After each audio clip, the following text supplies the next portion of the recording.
Hello. मैं इंद्रजीत नारायण सिंह संविधान के विभिन्न आयामों पर मैं विचार कर रहा हूँ। भारत के हर नागरिकों का यह कर्तव्य है कि भारत के संविधान में पूर्णतः ज्ञान रखे और दूसरे को भी ज्ञान बांटे। I am Indrajit Narayan Singh, MSc anthropology and LLB संविधान विशेषज्ञ। सुनिए, आज का विषय है अस्थाई कार्यपालिका नौकरशाही। मंत्रियों के निर्णय को कौन लागू करता है? शासन के कार्यकारी अंग में प्रधानमंत्री, मंत्रीगण, नौकरशाही या प्रशासनिक मशीनरी का एक विशाल संगठन सम्मिलित होता है। इस ढांचे और सैन्य सेवाओं में अंतर करने के लिए इसे नागरिक सेवा कहते हैं। सरकार के अस्थायी कर्मचारी के रूप में कार्य करने वाले प्रशिक्षित और प्रवीण अधिकारी नीतियों को बनाने तथा उसके लागू करने में मंत्रियों का सहयोग करते हैं। लोकतंत्र में निर्वाचित प्रतिनिधि और मंत्रीगण सरकार के प्रभावी होते हैं और प्रशासन उसके नियंत्रण और देख रेख में होता है। संसदीय शासन में विधायिका प्रशासन को नियंत्रित करती है। यह मंत्री की जिम्मेदारी है कि वह प्रशासन पर राजनीतिक नियंत्रण बनाए रखे। भारत में एक दक्ष प्रशासनिक मशीनरी मौजूद है, लेकिन यह मशीनरी राजनैतिक रूप से उत्तरदायित्व है। नौकरशाही से यह भी उपेक्षा की जाती है कि वह राजनीतिक रूप से तटस्थ हो। इसका अर्थ यह है कि नौकरशाही नीतियों पर विचार करते समय किसी राजनीतिक दृष्टिकोण का समर्थन नहीं करेगी।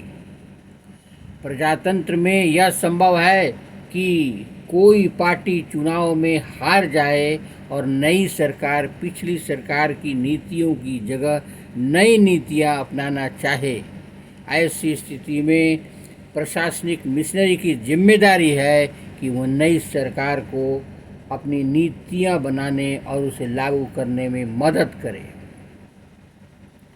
आज भारतीय नौकरशाही का स्वरूप बहुत जटिल हो गया है।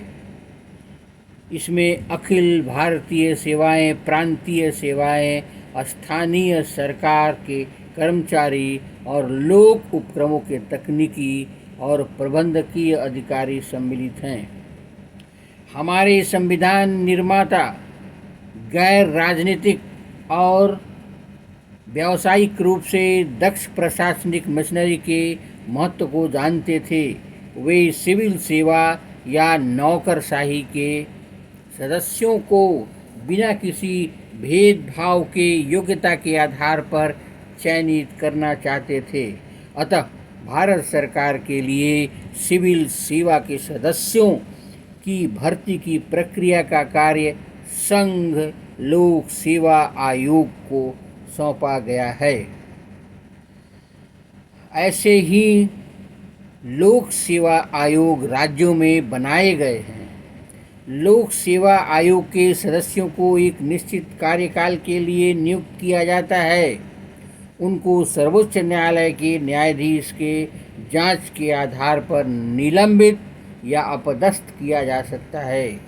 दक्षता और योग्यता को आधार बनाकर भर्ती की जाती है, लेकिन संविधान यह भी सुनिश्चित करता है कि पिछड़े वर्गों के साथ साथ समाज के सभी वर्गों को सरकारी नौकरशाही का हिस्सा बनने का मौका मिले। इस उद्देश्य के लिए संविधान दलित और आदिवासियों के लिए आरक्षण की व्यवस्था करता है। बाद में महिलाओं और अन्य पिछड़ी जातियों के भी आरक्षण दिया गया। इस प्रावधान से यह सुनिश्चित होता है कि नौकरशाही में सभी समूहों का प्रतिनिधित्व होता है तथा सामाजिक असमानताएं सिविल सेवाओं में भर्ती के मार्ग में रोड़ा नहीं बनेंगे। भारतीय प्रशासनिक सेवा IAS और भारतीय पुलिस सेवा IPS के लिए उम्मीदवारों का चयन संघ लोक सेवा आयोग करती है। ये अधिकारी प्रांतीय स्तर पर शीर्षस्थ नौकरशाही की रीढ़ हैं।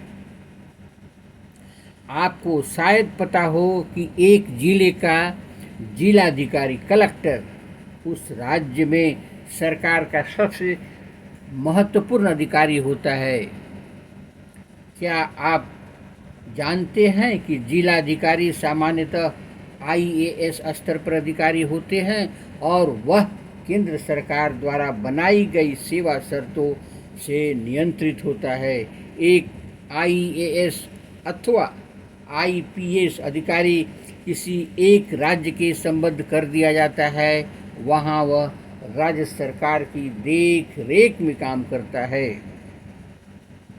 लेकिन IAS और IPS अधिकारी केंद्र सरकार द्वारा नियुक्त होते हैं और वे केंद्र सरकार की सेवा में वापस जा सकते हैं।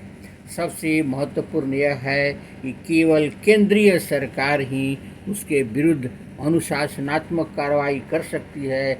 इसका अर्थ यह हुआ कि राज्यों के प्रमुख प्रशासनिक अधिकारी केंद्रीय सरकार की देख रेख और नियंत्रण में रहते हैं।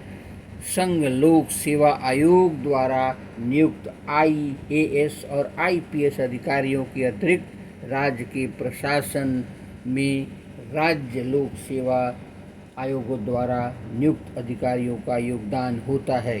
धन्यवाद। आप मेरे चैनल को लाइक करें, सब्सक्राइब करें ताकि संविधान के अन्य पहलुओं पर आपके साथ रह के विचार कर सके। धन्यवाद।